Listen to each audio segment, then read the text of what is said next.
Much for coming. I know it's a very busy time of the week. We have just kicked off the offsite side events at the Summit of the Future. I myself attended the first event at 9 o'clock in the Church Center. We have managed to also secure a side event, and we came here at 63 2nd Avenue to talk about other perspectives, how we can contribute to the SDGs implementation. We know that the Summit of the Future is building on the 2023 Sustainable Development Goals Summit, aiming to reimagine societies and crisis responses.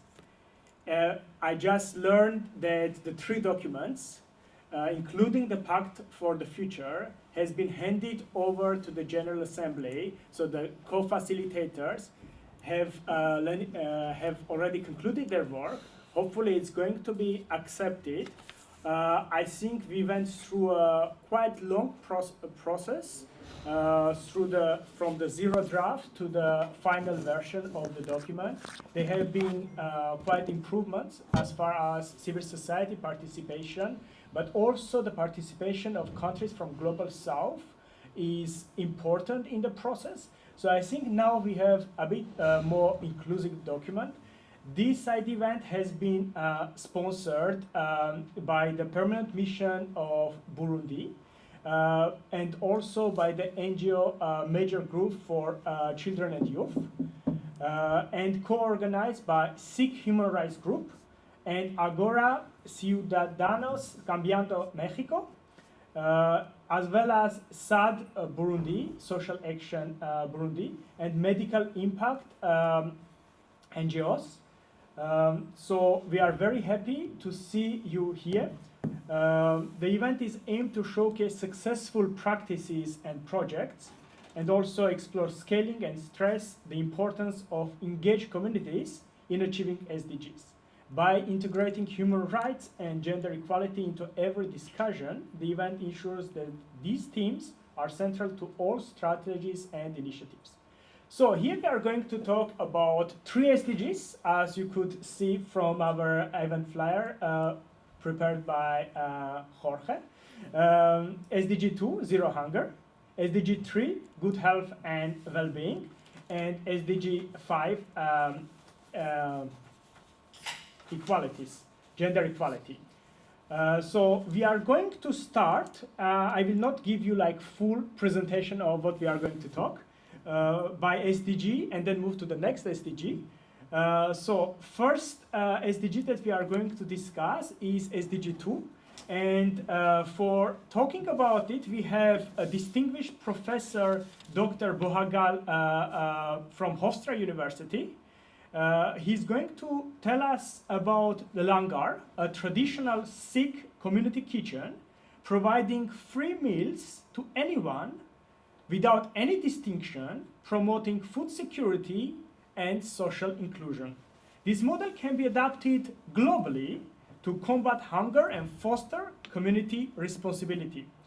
The objectives are to showcase the langar model, discuss its scalability and adaptation, highlight community-driven initiative, and facilitate the understanding of langars as such to meeting SDG implementation. I'm giving you the floor, Professor, and floor is yours. Thank you so much. Thank you to the organizers. Thank you, Albert. Thank you to the Sikh Human Rights Group and the sponsors that you've mentioned. It's an honor to be invited to talk here amongst you all. The talk that I've organized here is on Sikh Langar. It's called Establishing a New Vision of Society. It not only speaks to SDG 2, Zero Hunger, but it also, I think you'll see with the broad scape that I start to paint, speaks to the other two SDGs as well. Langar is much more than a community-driven kitchen where food is freely served beyond caste and class lines to alleviate hunger and poverty. I argue it presents a new vision of social relations, but what is this new vision? It is one that requires understanding of certain Sikh terms and concepts like ek, anek, which you could translate as one and many, which emphasizes the pluriversal over the universal and emphasizes a multi-directional memory over competitive memory. That is to say, Guru Nanak is the founder of the Sikh tradition. Guru Nanak's pluriversal ek anek, one many vision, cultivates a cross-traditional multi-directional memory that brings different groups together. Guru Ka Langar is the Guru's kitchen, is a good example of how these ideas manifest practically. Let me use a simple analogy to delineate this vision. Imagine a clay pot, an amphora, that has been broken into many fragments of varying sizes and shapes. And that's our beginning point. We do not know the original shape of the pot, the clay pot or the amphora, and we just have fragments. And what we find is that, let's say the fragments are religious languages, a particular group, a culture, or a tradition. Now those fragments would assume, as history has shown us, that they assume that their own fragment is the center of the world, and that they have to figure out how to relate to others. And usually they relate to others in a problematic way, as a challenge or a threat. So it's a friend-enemy kind of situation that we see. Now I want to suggest that that's a verticality, that each fragment assumes that they're the center of the world. Let's assume a horizontality, where you have the notion of having to go beyond your language, your religion, your culture, your tribe, your geography, and travel across a boundary to another fragment. That horizontality I want to use here as the baseline to understand langar. Okay, so that means forging relationships with others.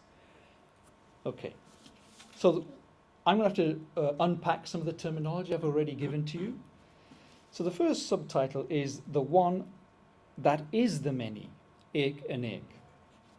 So here we have, let's say, monotheism offers an exclusive model of the notion of one truth, whichever community has that. And to get access to that truth, maybe you would have to convert to get access to it. I want to think of Sikhism and the Sikh tradition as a monotheism that's inclusive, in which the one multiple truth has a resonance across traditions, and that's that horizontality. So I'll be using those two metaphors throughout. Why do I say this? Where does the ek anek come from, the one many? Here's a quote from the scripture, the Guru Granth Sahib. The creation is in the creator, and the creator is in the creation, totally pervading and permeating all spaces. The clay is the same, but the fashioner has fashioned it in many ways. There is nothing wrong with the pot of clay. There is nothing wrong with the potter. The one, Allah, abides in all. By his making everything is made. So that was by Bhagat Kabir, who's not a Sikh, but he's been included in the Guru Granth Sahib. Here's another quote from Guru Amar Das, the third Guru. No one should be proud of his caste. Everyone says that there are 4 castes, but they all emanate from Brahma's seed, the creator's seed. The entire universe is made of one clay. All the fragments are made of one clay. The potter has shaped it into all sorts of vessels. Can anyone ponder which is less and which is more, which is unworthy, which is worthy? Here there's a certain corruption that starts to enter. The corruption is forgetting that the one creator, the one light, is in the many fragments that we see, is in all the clay shapes. No one can know the shape of the original amphora, the original pot, apart from the fragments. So the Guru Nanak's vision of ek anek isn't captured by a singular grammar, a singular language, and that this is the truth. But you have to have a connection with other languages and other traditions and people before you can get an image of the amphora arise. The only way to understand the original shape of the pot is to put the fragments together. That's the horizontality that I want to try and communicate as the baseline for Guru Ka Langar. Not even the gurus can estimate the shape of the pot beforehand, before the encounter with the other. It's only through the fragments can that shape be identified. But here, let's assume that the people in each religious tradition form a fragment or a cluster of fragments, as there are often a number of different groups in each tradition. As in a jigsaw puzzle, how would one put all the fragments together? Guru Nanak knew that merely claiming one's own fragment, tradition or subtradition, as the correct one, the truth, or superior, or bigger than others reflected a flawed logic. Indeed, this is the very kind of calculus that leads to manifest destiny, exceptionalism, favoured races that we've seen legitimize colonization and empire, or in a religious language of the chosen ones, or the elite Brahmin castes. When the absolute, or the amphora, the clay pot, is forsaken for merely a single fragment itself, as when those in the name of the dominant majority of a nation claim the absolute nature of their fragment regardless of minorities and other nations, then the possibility of all the fragments of the original amphora coming together along the jagged line of their differences is lost.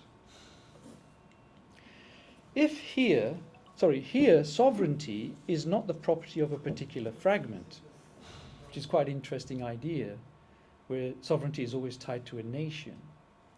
And I'm saying maybe there's another model that we can employ here.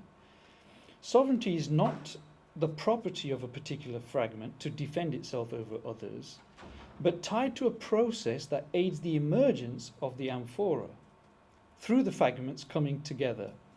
Then, as Guru Nanak knew, true sovereignty was everyone's without exception and no one's in particular exceptionalism.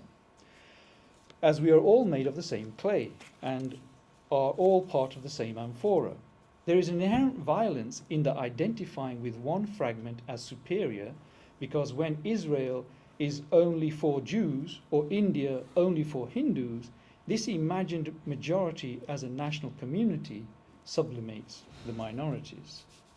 The Sikh tradition, being medieval and modern, not ancient, had the benefit of hindsight and was therefore, from its inception, inherently comparative, multicultural, multicaste, multi-geographic, multi-religious, and multilingual, such that for the Sikhs, the one God speaks in multiple languages, not just in Aramaic, Arabic, Greek, or Sanskrit, but also in Gurmukhi, Punjabi, Urdu, Persian, Braj, etc.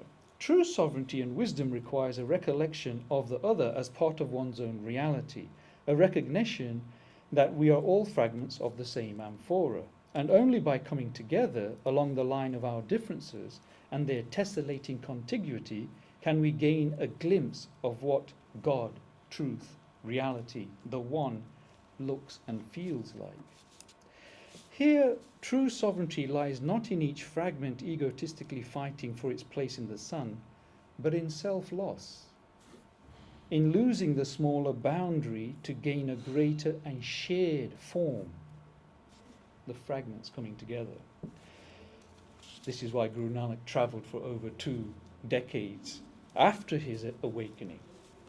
Hence the Sikh version of the Golden Rule: recognize your master, fear him within your heart, conquer your egotism, making it worthless. As you see yourself, see others as well. Only then will you become a partner in heaven. The clay is one, but it has taken many forms. I recognize Brahm within them all. So that was also by Bhagat Kabir. Comfortable. To be immersed in an unceasing remembrance of the one many God reality is the goal in Sikhi. Not to remember one's own naming, but to include the namings of other fragments, and to remember the larger fragment that includes all of them as they come together. This is why the Guru Granth Sahib, set to 31 ragas, musical melodies, includes the voice of the other Sufis, Bhagats, Bards, and Sikhs, as a model of how the one universal or pluriversal amphora could be heard through many different and awakened voices. Indeed, the very structure of the Guru Granth Sahib is a lesson in interreligious harmony, dialogue and insight, reflecting a pluriversal foundation. Okay, so what is this pluriversal? I'd like you to think about the pluriversal in contrast to the universal. So we had the beginning of monotheism as exclusive, that has the one truth in one language, in an elite divine language or sacred language, that creates a universal voice. All beings should convert to whichever tradition to get the truth. But I'm contrasting that verticality with the horizontality that we get with the Sikh tradition, where the monotheism is inclusive. The one many is the one multiple truth that is resonant across the traditions. That's the pluriversal. So the universal is a singular grammar, that's a vertical, and the pluriversal is bottom up. It comes from the ground up. It's when the fragments come together, and it's a shared sovereignty that the pluriversal is talking about. Guru Nanak's vision was pluriversal rather than universal. Here, pluriversal refers to the necessity of multiple grammars, vocabularies, concepts and languages, both secular and religious, to approach the universal. As no one discipline, language, culture or people can capture in a singular grammar the one without the spectre of hubris. As Guru Nanak wrote in the opening reflection in the Guru Granth Sahib, if anyone presumes to describe God, truth, reality, he is to be known as the greatest fool amongst fools. So we need multiple grammars to approach the truth. The truth, reality, is that complex that it cannot be captured by a singular grammar, is the starting point of Sikh humility. Minolo, the pluriversal goes beyond the universal and plural towards a new comparativity. Minolo has argued that modernity occluded the pluriversal under the persuasive discourse of the universal, such that dominant groups, whether Christian whites or Hindu Brahmins, found themselves enjoying the epistemic privilege of classifying without being classified. That is, European universalism, the self-declared superiority of modern rationalism, Western progress, Christian ethics, was masked and thereby preserved by the rhetoric of universalism, on the one hand, God, democracy, reason, and pluralism on the other, tolerance, multiculturalism, freedom. So I'm making a distinction between plural and pluriversal. The plural is tied to the singular grammar, that's vertical. The pluriversal arises from multiple grammars and is a shared project of an encounter with the other.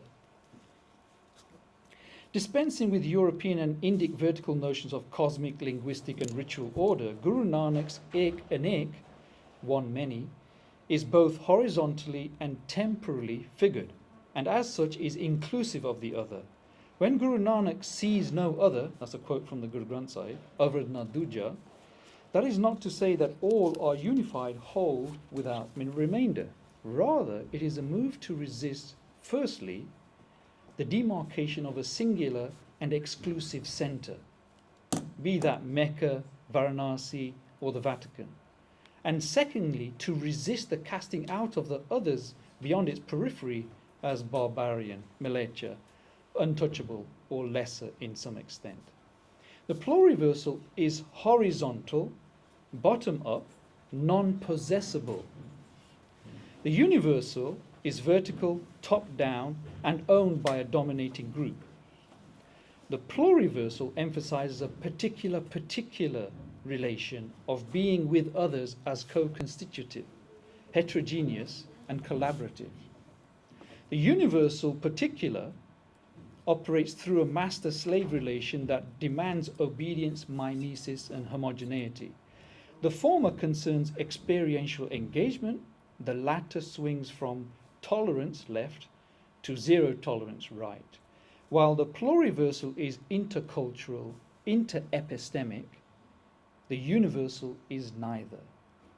Guru Nanak understood that multiple grammars and vocabularies are required to approach the pluriversal Ek Anek.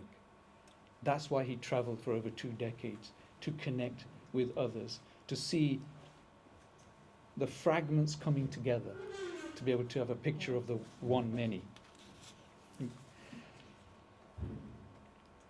That is to say, the epistemic diversity of Guru Nanak's Ek Anek vision constructed a world in which other worlds fit, to borrow the Zapatista motto. In this regard, the Guru Granth Sahib contains what Buenaventura de Sousa Santos calls an ecology of knowledges, challenging and reframing the tyranny of abstract universals and singular narrations of truth.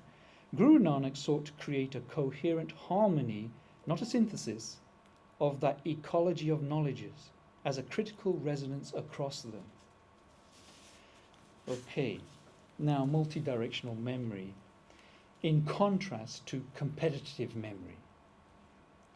So the singular competitive memory carries on the monotheism that's exclusive, the one truth, the universal over the particular, master-slave. Here we have the sovereignty of friend over enemy, self over other. That's the verticality I'm talking about. That's singular competitive memory. I'm contrasting that with the pluriversal multi-directional memory. Here monotheism is inclusive, the one multiple truth of particular resonance. So what is the resonance between this fragment and that fragment and that fragment and that fragment? Gives us an idea of a harmony across differences of the one many absolute. So that's multidirectional memory. Okay, so let's look at those two and delineate them a little bit further. Competitive memory is vertical. It's the truth of my fragment over others. Michael Rothberg argues there is a crucial difference between competitive memory and multidirectional memory. This is where I get these terms from, his work. In competitive memory, the public sphere is assumed to be pre-given, limited space in which already established group identities compete, Hindu versus Muslims, for example. Multidirectional memory is horizontal and transversal. This shows the truth that resonates across fragments. In multidirectional memory, the public sphere is discursively malleable, agreeing with Wittgenstein that group identities come into being through their dialogical interaction with others. Here, both the subjects and spaces of the public are open to continual reconstruction. This is clearly where Guru Nanak starts. In comparative memory, the boundaries of memory parallel the boundaries of identity. As I struggle to achieve recognition of my memories and my identity, I necessarily exclude the memories and identities of others. On the other hand, multi-directional memories are not owned by groups, nor are groups owned by memories. The nation has a claim over your memory. Rothberg argues that borders of memory and identity overlap in complex ways and are actually hard to untangle, given that they are actually inter- and multi-generational. Whereas comparative memory has winners and losers that compose singular and exclusive narratives, multi-directional memory presents a more supple and inclusive social logic that necessitates a comparative approach. Comparative memory excises material from the archive, protecting a majoritarian view, whereas multi-directional memory demands a comparative archive, which includes all voices as equally legitimate, effectively negating majority-minority politics and all secular and religious hierarchies. To begin to construct such an archive that houses a new comparative understanding requires complicating the official majoritarian narrative by giving voice to those it silences, displaces, demonizes, and willfully forgets. If Orientalism is not about representation per se, but the epistemic power of enunciation, then justice cannot be restricted to merely correcting representations. Rather, justice demands addressing the frame by which voices have been effectively silenced. Guru Nanak did not simply include many voices, but sought precisely those voices that had been systematically excluded from the official narratives of Mughal and Brahmanical hegemony. Guru Nanak's Ek Anek vision was irreducibly transversal. not merely a textual argument or an intellectual project, but an existential and transformative praxis that affected the lives of thousands, a profound change that affected in the lives of thousands, a profound change of a new found transversal solidarity. I am argued, therefore, that the Sikh gurus did this memory work, and the evidence is plain, not only in the Guru Granth Sahib, which is multi-linguistic, multi-caste, multi-geographic, multi-authored, including non-Sikhs, Sufis and Hindus, but the Sikhs themselves fought to establish such a vision in India. Not only did Sikhs die, but so did their gurus for the rights of others to practice their faiths. Guru Nanak was one of the very few leaders that allowed Indians to be Indian in their incredible diversity and difference.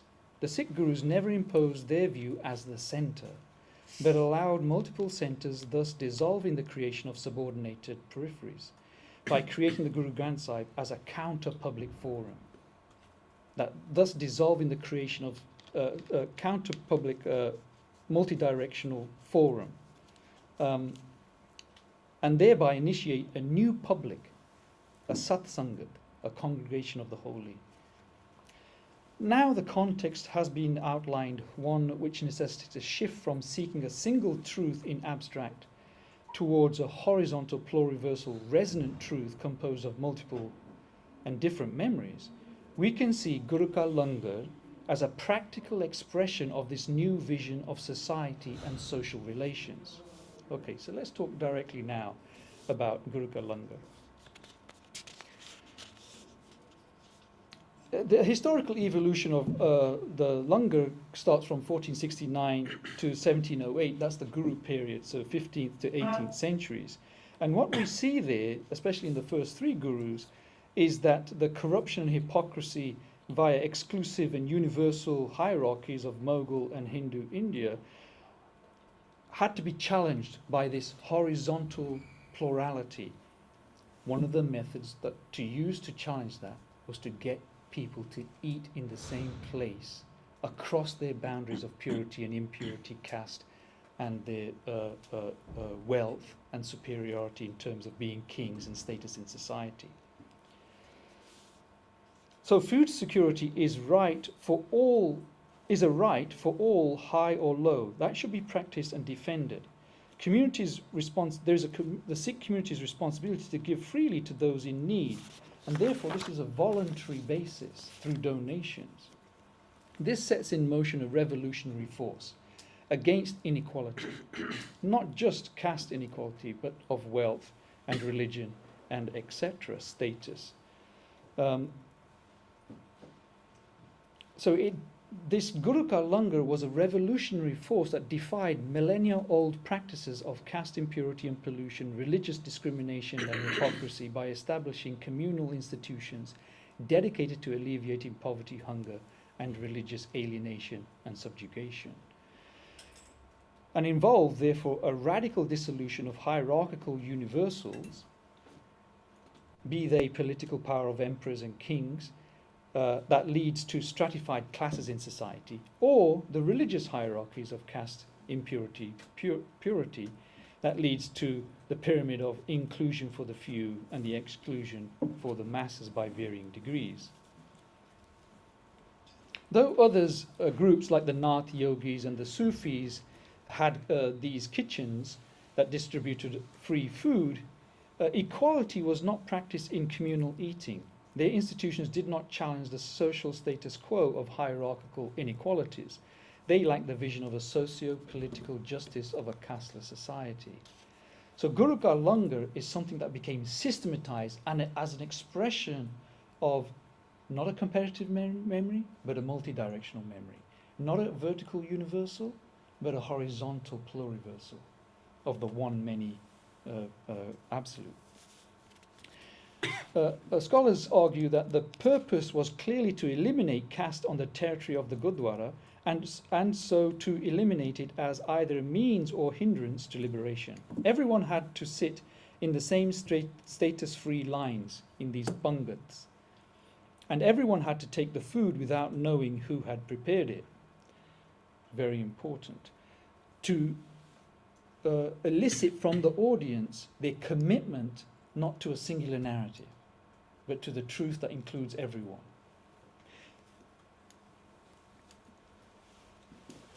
So the third guru would have the Emperor Akbar, so Guru Amar Das, would have the Emperor Akbar come to visit him, but he would have to sit in the Pangat in line with everybody else, where there's nobody that has sits forward and nobody is inferior and sits behind, before he can have an audience with the Guru.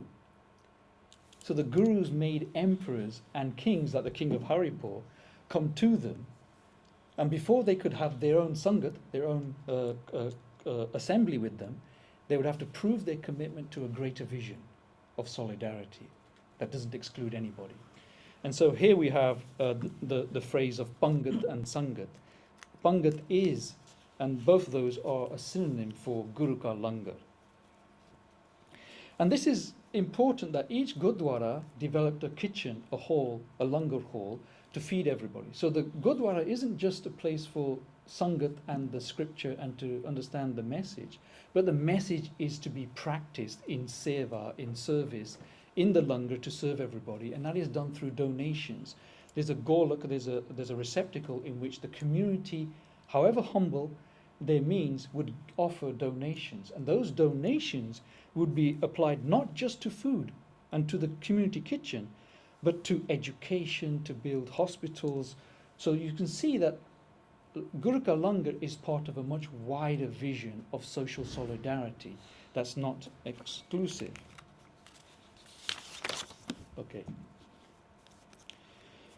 Ultimate value for Sikhs is the truth, Sat, and justice, Nyao, and to be the change you want to see, live by example, and have a corporate community responsibility for all. So here we have a very practical dimension of the Sikh tradition, is that although its philosophy is deep, it would have practical interventions like the community kitchen, like projects for social justice that were engaged with throughout the growth of the Sikh tradition.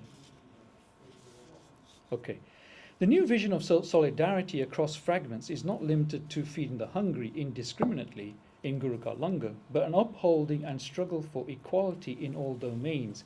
Sikhism's concern for social justice expresses an ethos of equality, particularly gender equality, evidenced by their injunctions against female infanticide, the emancipation of women as through widow remarriage, and the condemnation of sati. The bride would, after the husband died, would throw themselves on the funeral pyre as though their lives were meaningless. So Sikhs lay the foundation for building a pluriversal, ekanek sovereign society. Not a self over others, but a sovereignty which tied the fragments together, which was a self as other. Langar today, has this continued? Yes, it has. It has continued throughout the centuries. And Langar today also continues to operate as a humanitarian practice against poverty and hunger, especially for those in dire need in crisis situations. So it's gone beyond the boundary of the Gurdwara into the places where there are crises happening, wherever they may be across the world. We can have these mobile langars that establish. According to some figures, the majority of those who partake in langar at Darbar Sahib in the Golden Temple in Amritsar are non-Sikh. During humanitarian crises around the world, local langar halls are often employed as a means of feeding the hungry. Sangat sometimes organize langar to offer food relief beyond the langar hall, as we just mentioned. During the COVID-19 pandemic, I should say so-called pandemic, there were reports of Sangat in cities around the world organizing food materials and meals to far beyond the Gurdwara precincts to people who were food insecure. There are numerous charities that operate in the name of langar, or who are inspired by the concept of langar and seva to combat food insecurity and hunger. Let's just give one practical example to end with. The Harmandir Sahib, the Darbar Sahib in Amritsar, the Golden Temple, voluntarily feeds over 100,000 people per day. That's a massive stadium-sized event, not once a year, not once a month, not once a week, but every single day.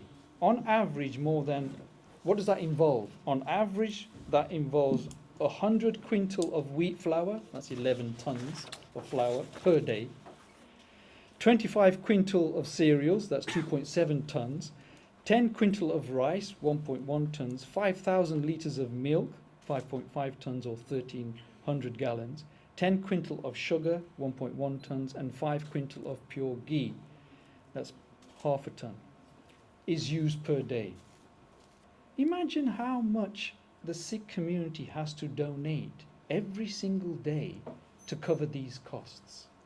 And then think about the commitment involved with such a vision of social charity.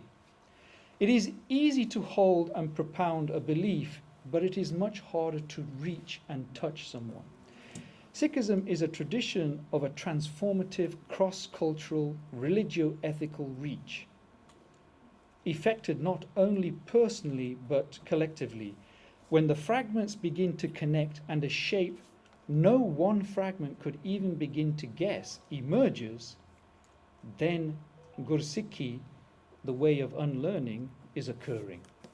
Guru Ka Langar, Pangat Sangat, Guru Nanak's pluriversal Ek Anek provide practical examples of this vision of cross-traditional social solidarity emerging. Langar is not free food, but the selfless gift of a sanctified nourishment that goes far beyond physical nutrition.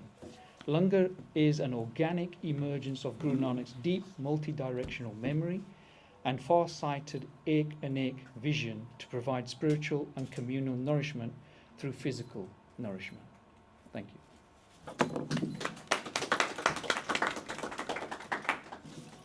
Thank you very much, Professor. It was really very interesting to hear about both philosophical foundations of Langar, but also its practicalities.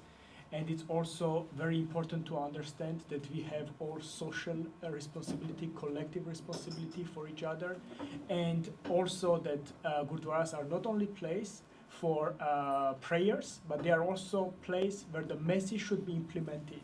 And message is implemented through Langar. And I think this is a very important message also in the context of the summit of the future that is ongoing. The declarations, the three declarations that are going to be accepted, they shouldn't remain on the paper, they should be really implemented.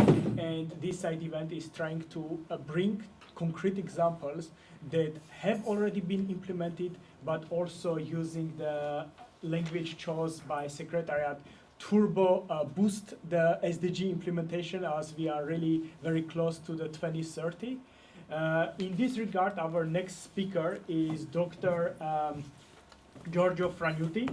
He's now on job actually, and we have a privilege that he is joining for 10-15 minutes to share what he's doing.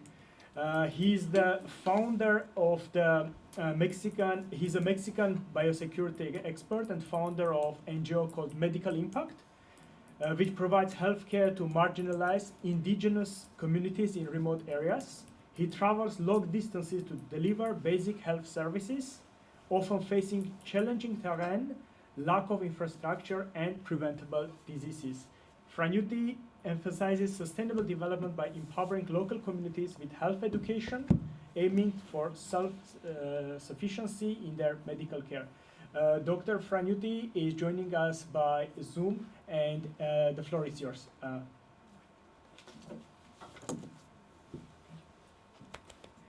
is a great side event, and talk about the intersections and the interdependence of the SDG, mainly the SDG 2, 5, and 3. And I'm going to be focusing and discussing about SDG 3, my main field of action. And to start off, let me explain what medical impact does, and then out of the experiences that we've got, how the intersectionality comes in handy alongside achieving universal health coverage and providing healthcare for all, free for all.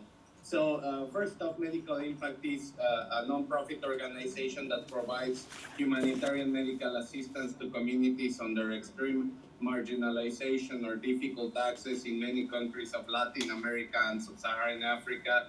And what we usually do is deploy medical brigades. Last year we deployed 65 medical brigades into several states of Latin America and the world, where we treated around, at least for Mexico, 38,000 patients a year, providing a vast amount of services for the population, such as vaccination, deworming. We bring a mobile pharmacy, as well as mobile or portable ultrasounds, electrocardiograms, spirometers, densitometers, use and ease alongside a mobile laboratory for different kinds of testing on the field. So basically, we bring field hospitals to almost anywhere, anytime. We have worked on different conflict zones and such scenarios with complex disasters, as well as volcanic eruptions in Guatemala, uprisings in Colombia, earthquakes in Mexico, or other type of health emergencies, such as the handling or the emergency of Mpox in the Americas, as well as COVID-19 or Ebola, for instance, about 10 years ago when I had the opportunity to work on it during the 2014 outbreak. So that's mostly what we do. This is how it looks like, and it is a brigade that consists out of 18 to 25 healthcare professionals that go into the field and provide these services. They're composed of doctors, psychologists, nutritionists, physical therapists, and also dentists, to provide an integral and a holistic person-centered approach towards the people in need. So we try to work as closely as possible with local governments from the state, from the federation, alongside with civil society and the private sector, to ensure a multi-stakeholder intersectorial approach targeted towards the most vulnerable and the most left behind. So to achieve that, for example, in terms of vaccination, we at the storage units have a different type of infrastructure that enables us, from ultra cold chain distribution of vaccines, such as the fridge that you can see at the bottom left of this picture, or pharmaceutical degree refrigerators to continue the cold chain while taking these vaccines to the most difficult regions of the world. That's the stationary point of view. However, we have a cold chain that is easily sustainable anywhere in the world as well, and it is mobile. How do we achieve that? I'll talk about that in a second. But we try to focus on mainly populations that are not only focused on indigenous populations, but also persons privated of liberty in different prisons. For example, prisons where women serve particularly, which are a population that are severely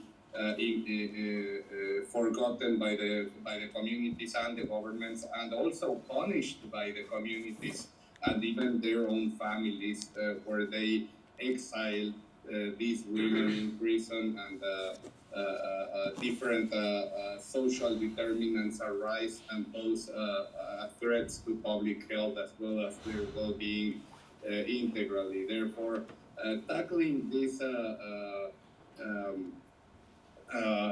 issues with a gender-centered approach means having an open team that can work with different scenarios anywhere at any given time, and through leadership with the example. Leading with the example allows us to bring a different vision to these communities. For example, one of the poorest communities that we've been in Latin America, where women are still sold. That is Cochuapal Grande. Most of the women are not allowed to work or study, and they are sold at an early age.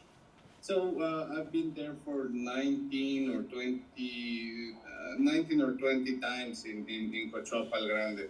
It's been hard to work there, but by leading through the example, I mean bringing women that work as medical doctors, as nurses, as dentistry, or physical therapists, allows the population to wake up and to see a different type of behavior. This is to me, the true summit of the future, the one that is for the voiceless, the one that leads by example and that shows meaningful messages to give vulnerable populations that there is a way out.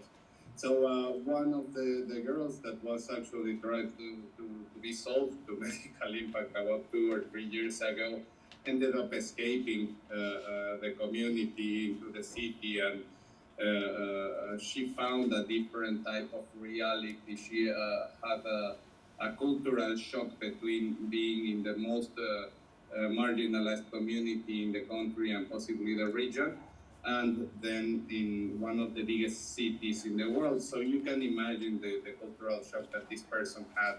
And successfully, she studied primary, secondary school. She's about to finish high school, and we hired her. She works as at the storage, and she's growing and dreaming about having a career as a law enforcer. So this is part of the solution while bringing while leading through the example. This is what I'm talking about, working on gender inequality indirectly through providing access to healthcare in these communities. The furthest come first, and we must ensure as civil society as well as the public sectors to leave no one behind.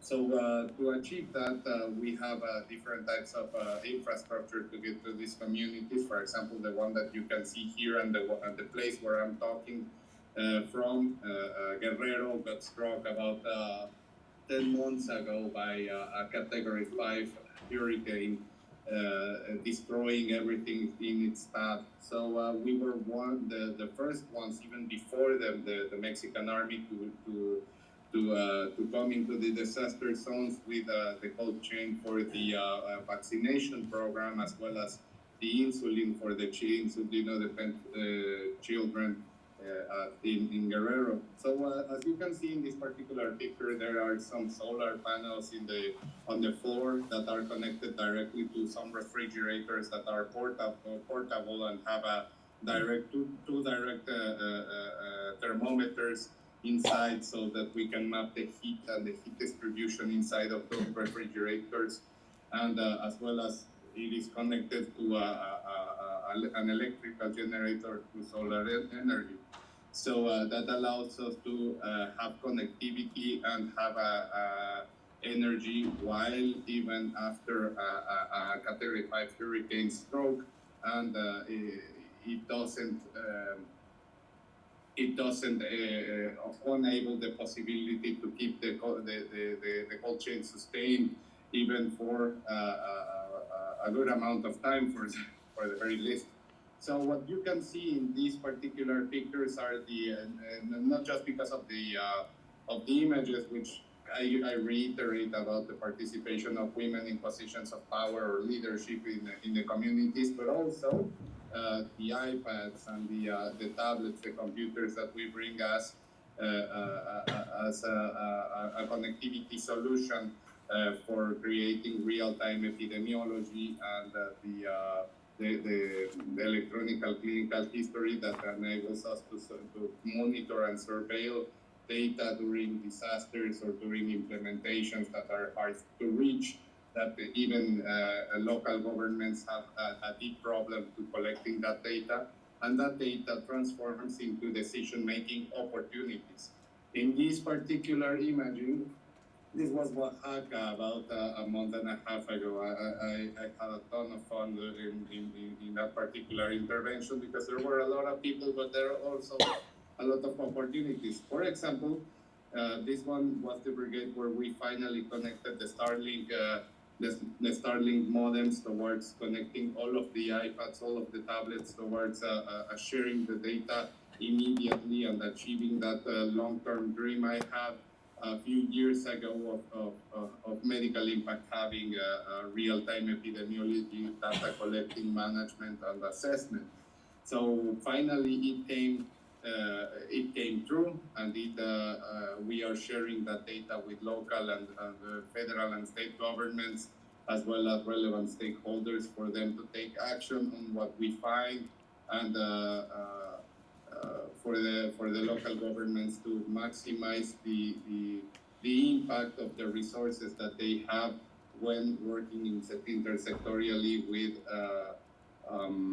civil society in these particular interventions. In these images, you can see, for example, the refrigerators arriving towards a Cessna airplane, and that was the plane where we took the first vaccinations for that particular disaster, as we usually do. And then this very next week, when the high-level meeting on antimicrobial resistance is taking place on the 26th of September, we are deploying again another brigade for Guerrero to continue the assistance, the humanitarian assistance for these populations. It's been almost a year that we have been deploying a brigade every month during this period of 11 months for these populations. This means continuity. Resilience is only achievable through continuity. In order to achieve food security, for example, or universal health coverage, is not a one-day effort, but rather a continuous effort that has to be replicable and escalatable at a global or a national level. In terms of achieving to provide primary care to these populations, our lead by example focus is mainly targeted towards proving the public sector that if we can do it, you can do it too, and we could do it better if we go together. So when we go to the high-level meetings, we share, or at the General Assembly, we share the experiences of working together with the state governments, from building education processes like the ones you see on the screen at the moment, educating about 200 or 300 vaccinators in the state of Hidalgo, the state of Puebla, by the very right, or at other national meetings where we can teach about how to establish those interventions and replicate them from the public sector point of view and field of action, as collecting those narratives and providing a voice for the voiceless in different fora for parliamentarians and key opinion leaders or decision makers at the national or regional level, in order for us to grow political will from the stakeholders that participate in key determinant actions on the public sector, from the executive to the legislative powers, to maximize the output of public policy making, implementation, and monitoring of relevant programs. So medical impact has grown big in this country in particular, where we work already in 13 out of the 32 states. We have established different offices throughout the world. For example, as you can see on the screen, on Sierra Leone or Colombia, or the places where we deploy advocacy efforts or field implementation efforts in order to to provide direct or immediate relief for disaster scenarios, for continuity, for programs that deserve access in terms of tropical medicine, the fight against tuberculosis, HIV, malaria, and other infectious diseases that may strike key vulnerable populations. With these efforts, we are able to work simultaneously with all of these parliamentary stakeholders to close the gap on access to healthcare for these vulnerable and marginalized populations, and make sense of the public policy that is being done at the high levels that have yet to hear about the solutions or the expectations that these populations really have to be made possible. With this, I only intend for you guys to hear about a different type of lesson learning and experience gathering from our point of view in healthcare, in working towards providing universal health coverage as our vision, as our mission, and with this intersectorially, interdependently through the SDGs, achieve many other goals that will continue to pursue the sustainable development for all. Thank you.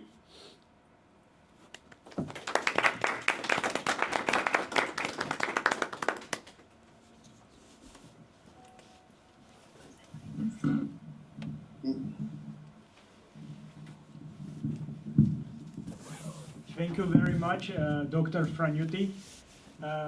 We could see yet another example of concrete actions like langar, fighting zero hunger, mobile hospitals providing possibilities to enhance good health and well-being.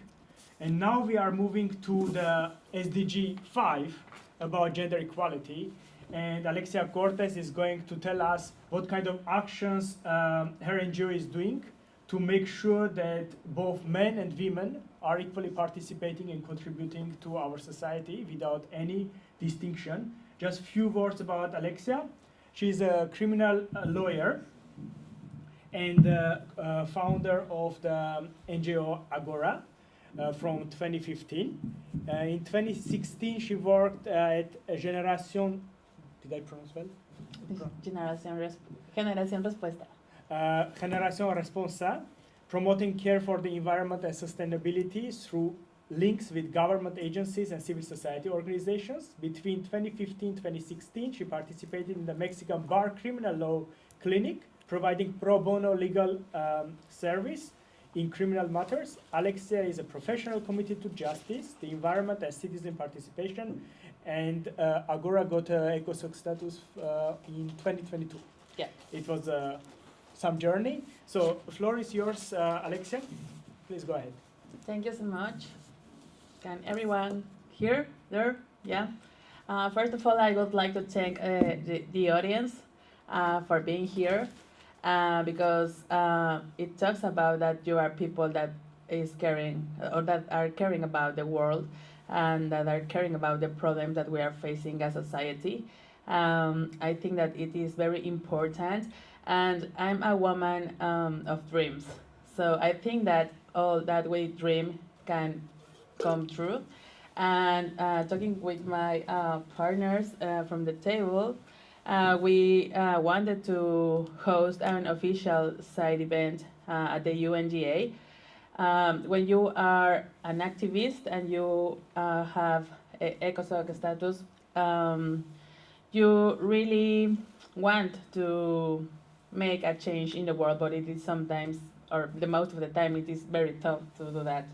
So yeah, I feel like really proud, and I want to take like my partners for the great effort and work that we did as a team to be here.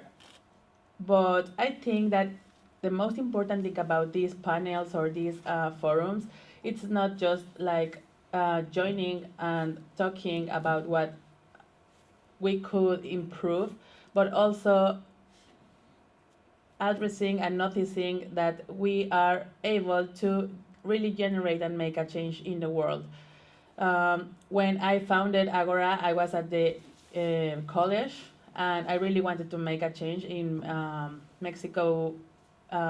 Actually, working with young people about political participation.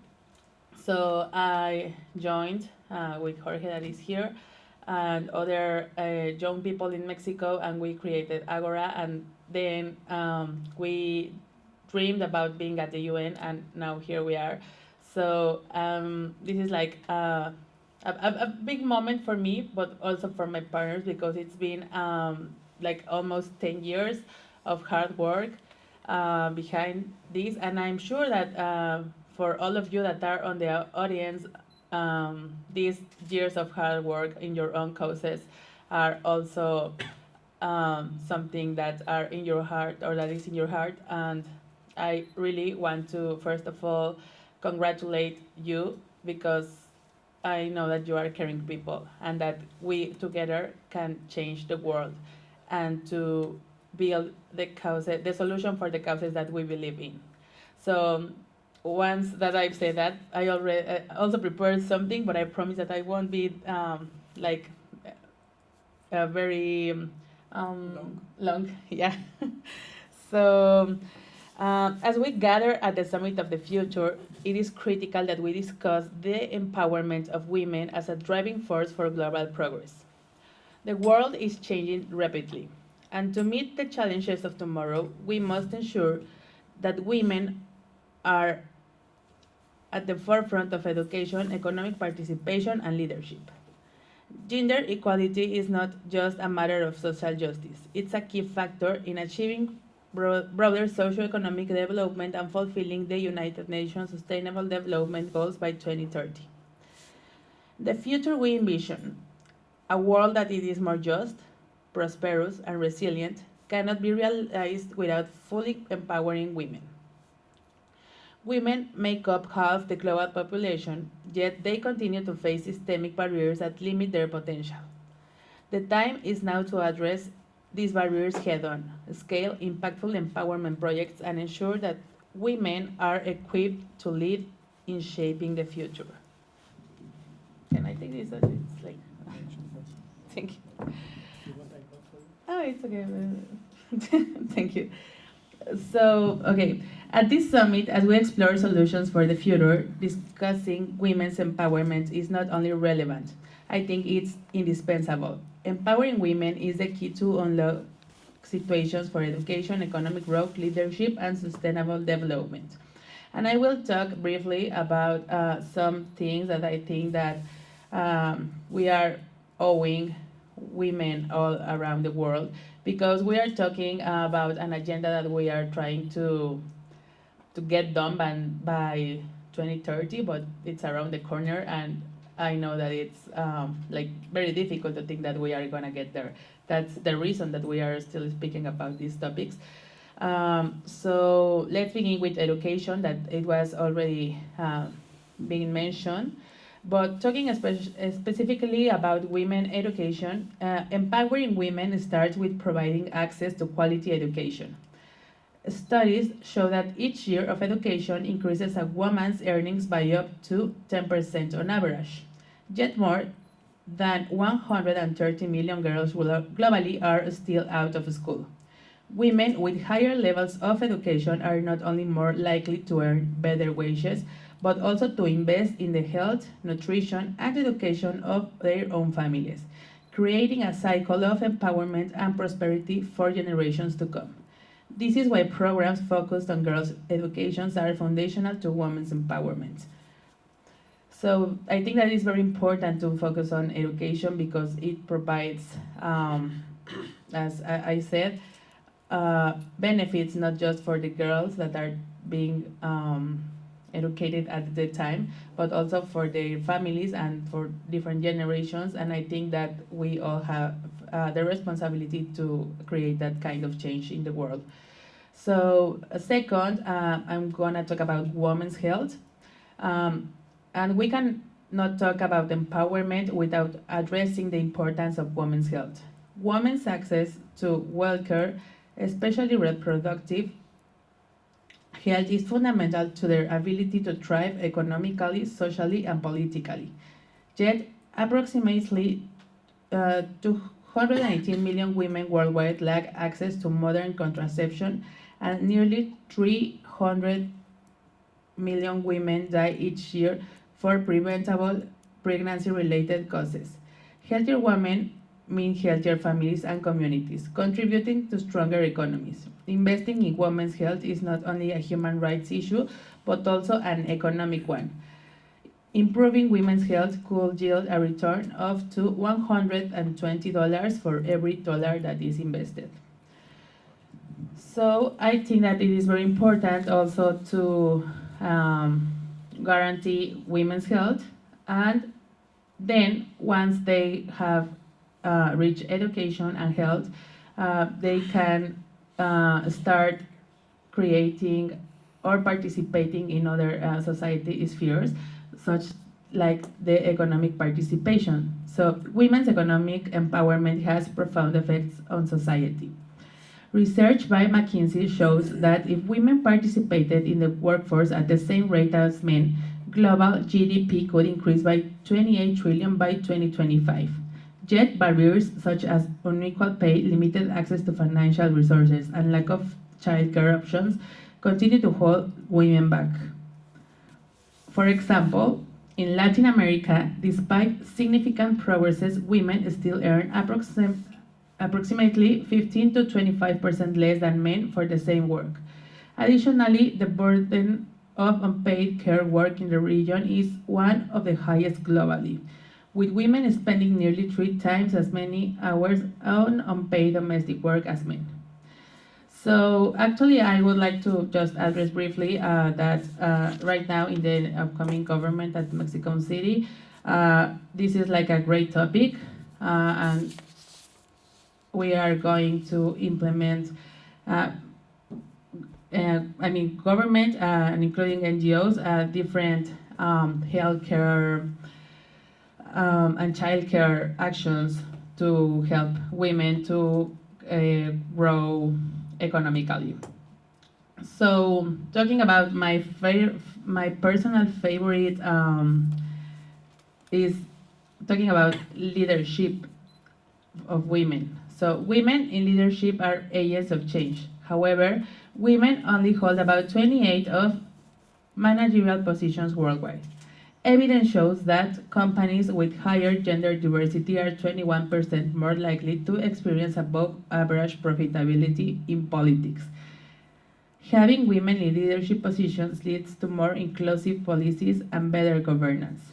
We are on the brink of a historic moment in Mexico right now, because soon we will welcome our first woman president.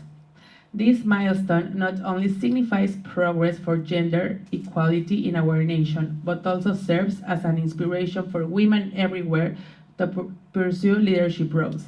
Empowering women to take leadership positions in both the public and private sectors is crucial for creating more inclusive and resilient societies. So I think that we have already seen many different actions that can be taken in the public sector, but also in the NGOs and the private sector, talking about education and talking about healthcare. And my personal favorite, as I said before, is promoting leadership of women in politics and in decision-making places. I really think that we are good governors and that we could be good presidents and that we could be good mayors. So I think that it is important to raise our voices and to take those places for ourselves. So I'm glad to share that in Mexico we are going to have our first Mexican president, and it was a journey that took us 200 years. And when we were like on the election, on the campaigns, everybody asked if Mexico was ready for a Mexican woman president. but in 200 years nobody asked if Mexico was ready for a man president. So I think that it is important to notice and to address in these forums this inequality and also the violence that women have to live in different stages of our lives. And I think, and just to conclude, that we have to scale and replicate these initiatives that are good and that are working in many different places. I think that that's why we are on these forums and at the UN, because we can learn from what other countries are doing to solve their own problems, so we can learn good practices and good policies and to implement them as NGOs or as decision-making people. So finally, I would like also to notice or to address the matter that working as NGOs is pretty difficult. Even if you have the ECOSOC status, you have like to found. You have to find funding. Yeah, find funding for everything. So I think that these forums are also a calling for the private sector, because we are not against them. We really need to work together, like government, NGOs, and private sector, in order to make the 2030 agenda happen. And we have to be clear, and that is not going to happen to 2030, no? So yeah, if this were into the headquarters, they would like get me off the headquarters for that. So yeah, I just want to encourage you to continue working on what you are doing, for your countries, for your causes, but also for yourselves, because I think that that's the most important thing for us as human beings, to give a legacy or to give a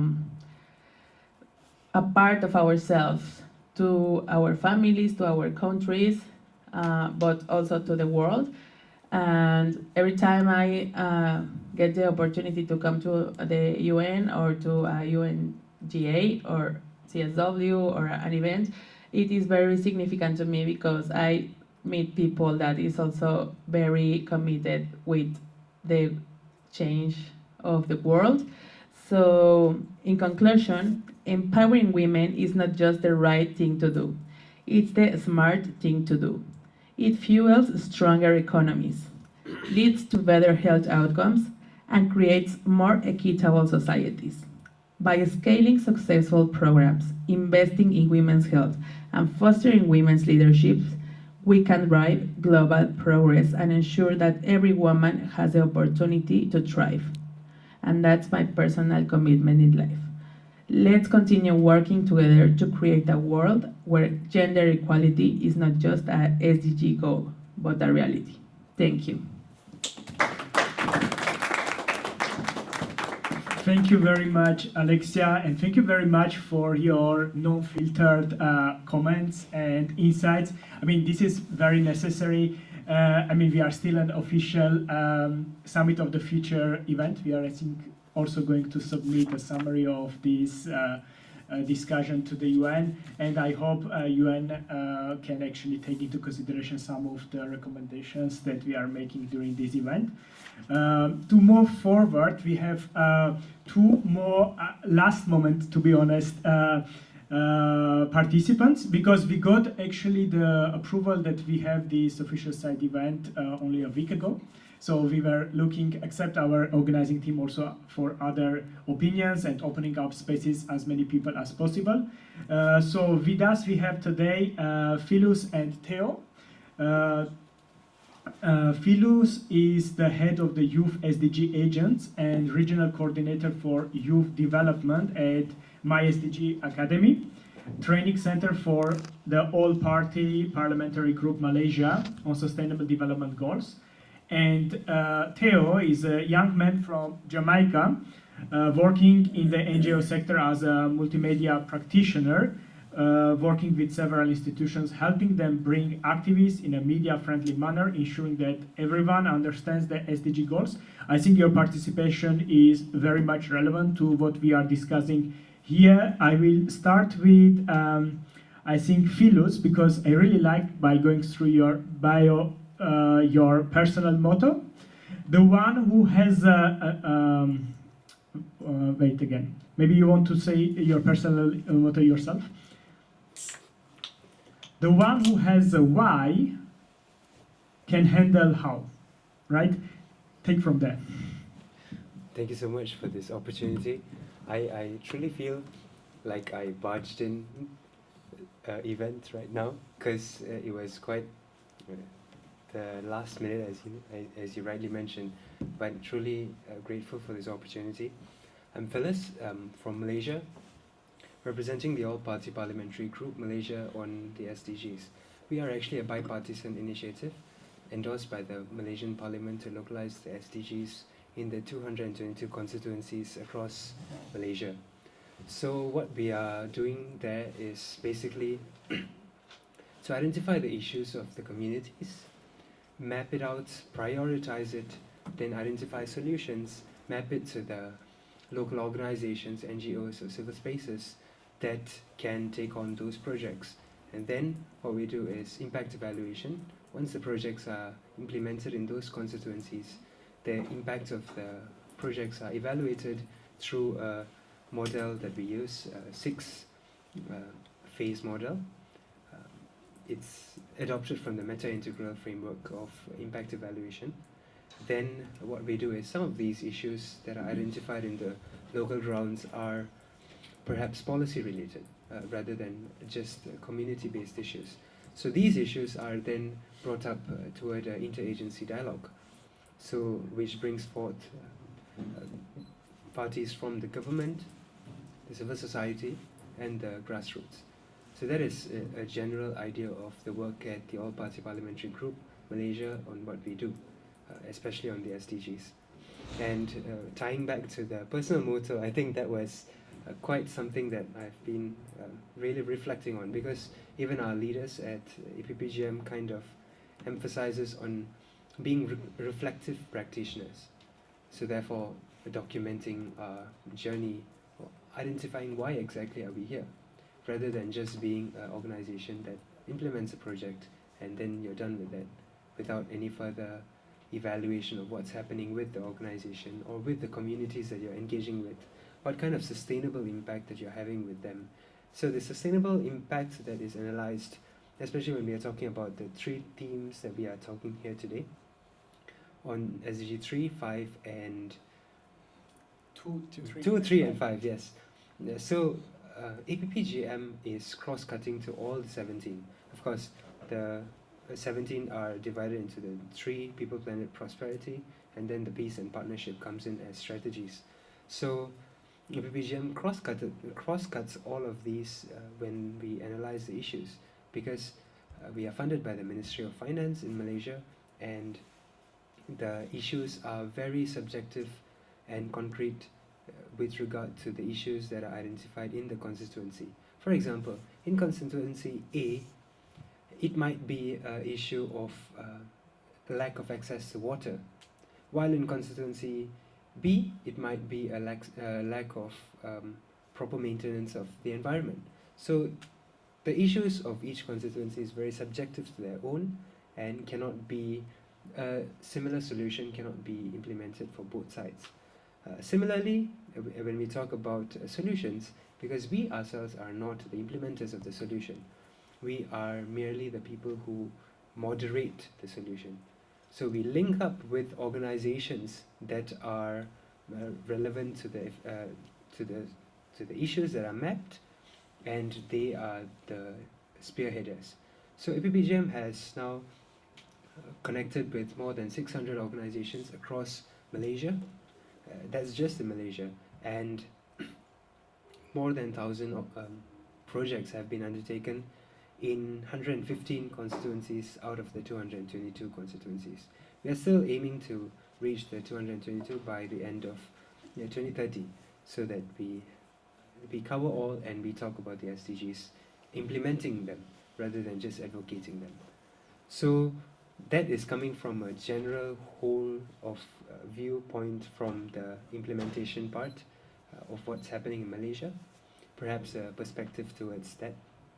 And in the youth development arm of it, what we do is we focus on 4 key theme areas.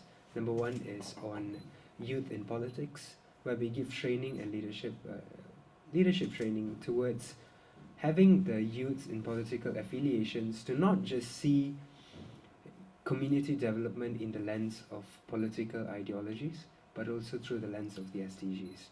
How do you link with communities? How do you have a grassroots mindset when you're talking about getting into leadership? This is just for the youth who are aspiring to be political leaders there. Then number 2 we have is campus ambassadors, because we note that majority of the youths are in tertiary education, and they are a group of youths who are not perhaps very relevant or understanding towards the SDGs. Of course, advocacy is there, but implementation is not there. I think just now in the opening ceremony of the action days, they were talking about the implementation part of it, more to happen rather than just having youth voices in the space. Then that's the second part of it. The third one is youth SDG agents, or the community builders. The community builders are youths who go on ground with these constituency leaders and identify the issues, and they implement the local solutions themselves. So there are 3, just last December we had 3 of the groups implement on food security, encouraging youth participation in social entrepreneurship, moving from entrepreneurship to social entrepreneurship, and last was on advocating for culture and heritage. So I want to keep this very short and sweet. Then the last part of the youth program that we have is the youth in SDG research. What is the landscape of youth in research? How do we navigate through it? How do we increase the participation? So along with all these is coming the different themes of gender participation, women in the spheres. Because if you look at the youth in politics, at least I would say there is 60 to 40 participation, 60% of women and 40% of men in these youths who have been involved in our programs, and they are youths who are leaders in political parties. That is on that perspective. And secondly, when you look at the youth in community building, or even the campus ambassadors, many of them are women who are coming out in the civic spaces. They are actually interested and more involved into volunteerism and the ethic works of what to do when it comes to implementation. So that is, of course, there's an opportunity, but there's also a gap that I see. Many of the young men are not getting involved in the civic spaces, which again, more empowerment needs to happen. So I think that's a bit of what I can contribute to the conversation on the methodology or implementation of what's happening for the SDGs, not perhaps very specific to any of the SDGs, but in general, and of course the participation of women in all this. And I hope it contributed a bit to the conversation. Definitely, thank you very much. Maybe we can applaud. And last but not least, Theo will talk about social media and focusing specifically this time on SDG 3 that Giorgio Fragnuti has presented. What is the link between social media and good health? Theo, the floor is yours, and if you can limit yourself in 5 minutes, it would be great. No problem. I promise you I wouldn't even take... that's a lie. I'll take the 5. I'll take the 5. But to, do it in 5, Red Bull. How many of us are familiar with the ads for Red Bull? How many of us, when the first time we want an energy drink, we buy a Red Bull? right? It's the same thing that I do for NGO work, the boring stuff, right? When we look, the reason why we pull for Red Bull for the first energy drink that we buy is because the only thing that we hear in our head is Red Bull gives you wings, right? That's the first thing that we hear. And then we see that it actually works, it gives us energy, and we can do what is it that we do. But how many of us also know that those ads that we look at, those graphics that we look at, play on our mental health?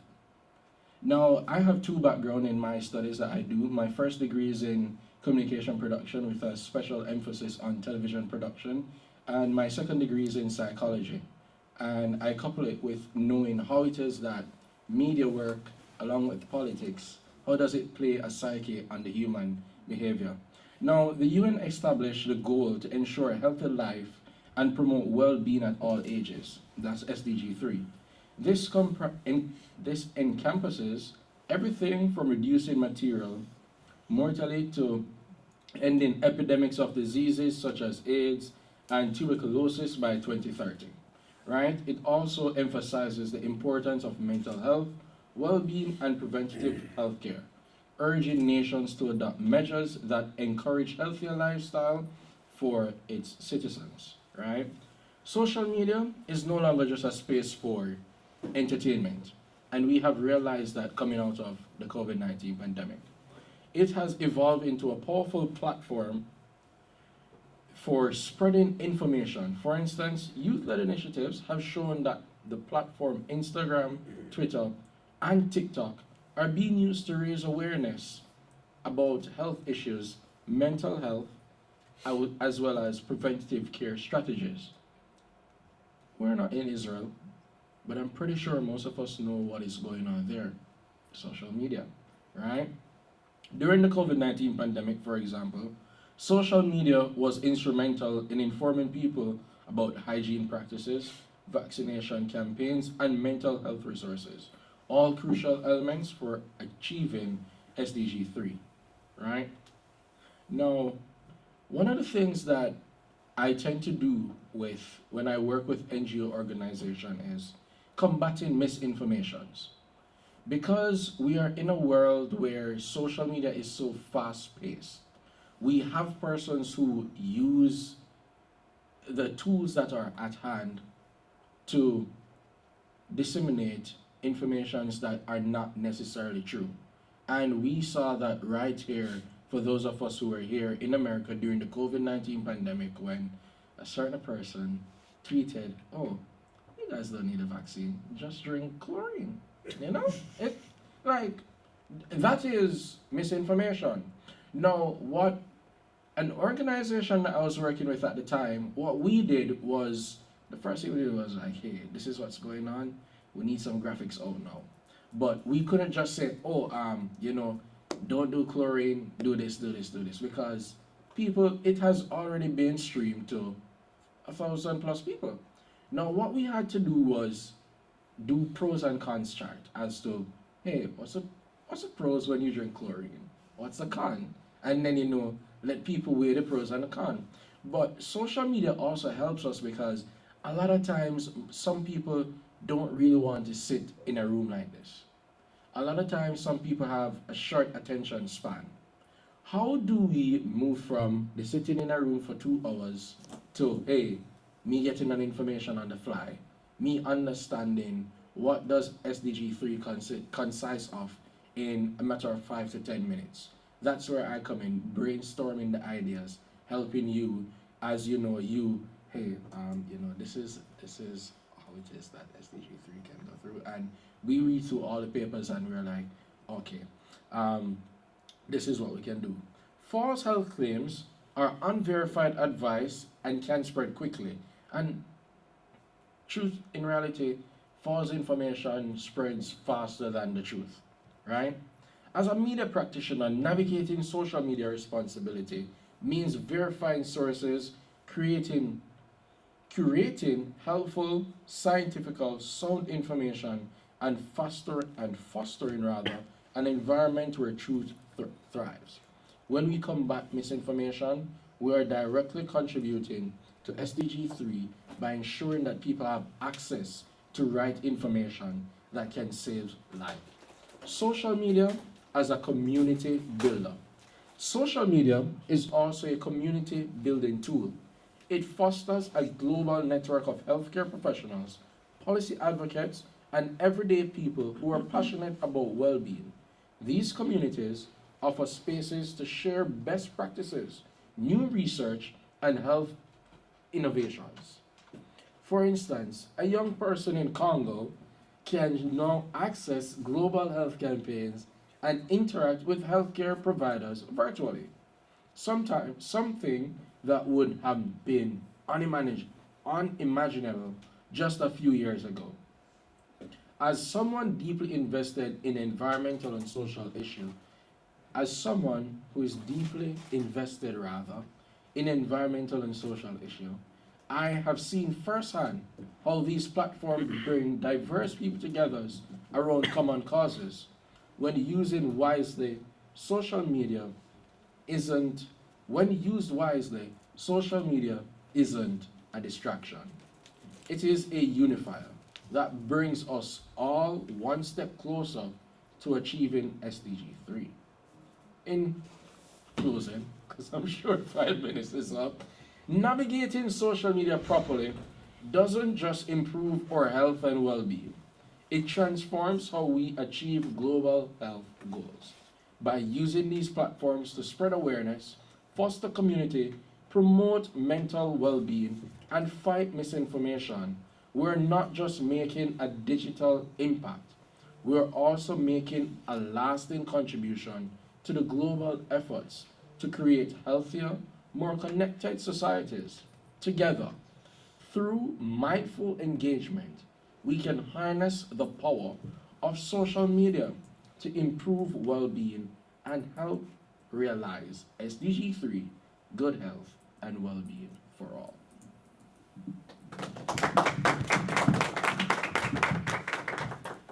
Thank you very much. It was very interesting. And now I'm opening the floor for the questions, if you have any. Someone has a question? And if it is not a case, I'm giving the last chance to our speakers for concluding remarks. I think I will start with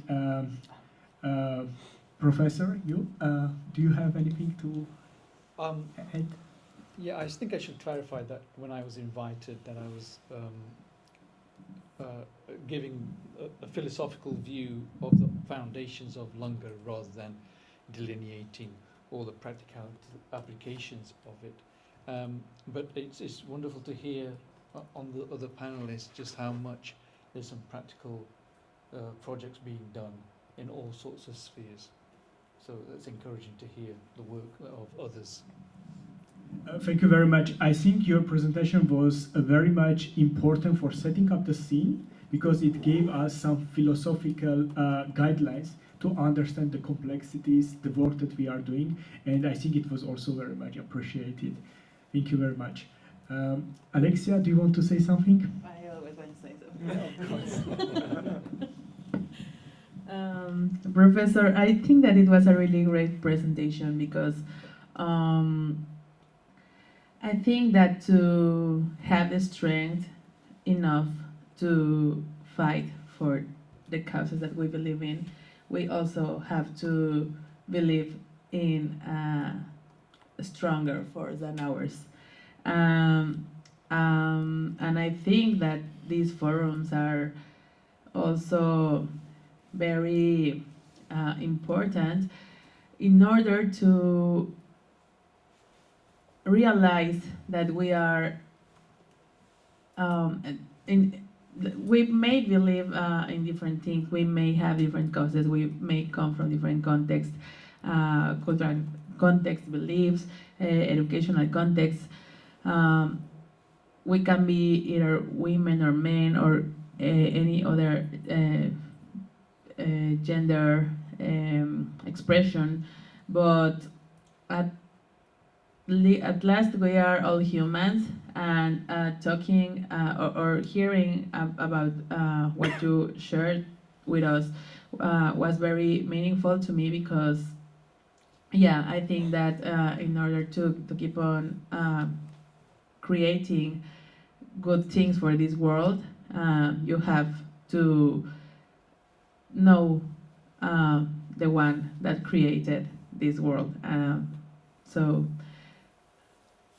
I can like relate with you and with what you shared with us in that way, and also um, it was very good to me to hear many other voices and many other causes and many other efforts that are being done worldwide to change and to give the other humans that are not able to travel to New York or to be at the UN headquarters or to be having a microphone and a voice.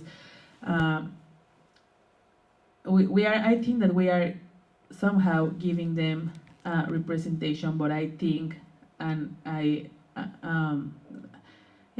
convinced that it's not just the representation on these forums, but also back in our daily work and in our daily fight. Because otherwise, it is just like a fancy event, and we all look so good and handsome and beautiful, but we are not really changing anything. So I think that yeah, we all have that intention, and I would to conclude to encourage you to keep on doing what you are doing, to inspire people to join your causes, and to find always friends like us, and like now you, to get this way with you, because that's the way that you are going. That's the way I think that we are gonna reach the 2030 agenda, but probably we could change the year. Thank you very much, Alexia. I think everyone in this room is a change maker, and I think we should continue our cooperation and work together to be able to actually make bigger changes. And I have 30 seconds for Theo and 30 seconds for Phyllis, if you want to make some concluding remarks. Once again, thank you so much for all the energy put into this side event, and I'm looking forward that we can work together if there's any Global South initiatives that we are looking into, or how we can enhance the processes of finding a synergy between the processes of the SDGs and the pact. Then definitely looking forward that we can take this into a sustainable conversation. For me, I just want to say I want all of us to continue to do what we're doing. I know a lot of times it get a little bit frustrating, especially when we don't think that the resources are coming. But let me tell you, just a little phone, a little audio recording can go a long way. And putting a spin to what it is that we do as activists, that goes a lot. And I'm saying that from someone who have been at the grassroots helm of NGOs as well as being an activist. And I just want to say that what we're doing here is very important. It's very crucial, because not a lot of persons understand how important it is. And every aspect that each panelist touched here today, I don't know how I ended up here. George, I don't know how I ended up here. I think our panelists have encapsulated everything that it is that we touch in SDG 2, 3, and 5, right? And I just want to say that coming to this session has really shown us how it is that we can move forward in helping the UN as well as the world at large complete its mission in attaining all sustainable development goals.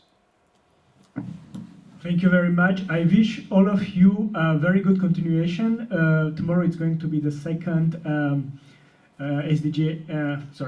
second Summit of the Future Action Day. I think they are going to also distribute the secondary badges for the actual summit tomorrow from 12 o'clock. I have actually the address if someone wants to know where and when to collect those badges. Thank you. Almost. And then I also wish everyone that you will have very good Summit of the Future, and that the 3 documents that have been already negotiated will be adopted unanimously by the General Assembly. And this is a very interesting moment for me following all this SDG process, when in 2015, in very divided world, it was not as divided, let's be clear on that, as it's in 2024, but in 2015 still there were so many conflicts happening that all countries came together and agreed on SDGs. It's already something that we should be happy about and work on it. If I'm not sure if it was today, we could actually have the SDG program adopted with the same ambitions as it was adopted in 2015. And I think, despite all challenges that exist between and among countries, now having this ambition and actually supporting the idea of the Summit of the Future, it's very important. And I hope the countries can put aside their differences, their conflicts, and adopt something which is not only for today, but also for the future generations. And yes, for the collection, I think it's quite important. For the special badges, it will be tomorrow from 12 p.m. to 6 p.m. in the UN Visitor Center, 801 First Avenue. It's the west side of the First Avenue between 45 and 46th Street. I really suggest you to go there as early as possible because it's first come, first served basis. So it's better to have those secondary passes than not. I think some of you might have experienced today not having secondary badges was making some problems to get into the General Assembly Hall to be with the Secretary General. And yes, thank you very much for being here until the very end. And I suggest maybe we can take a so-called family photo. Thank you. Thank you. Thank you, Albert. Thank you. Yeah, thank you for all the With you. Okay. With a good idea. Yeah. You can move closer to each other No, no, and stand closer to Let's each go and Yeah. play Imagine. other.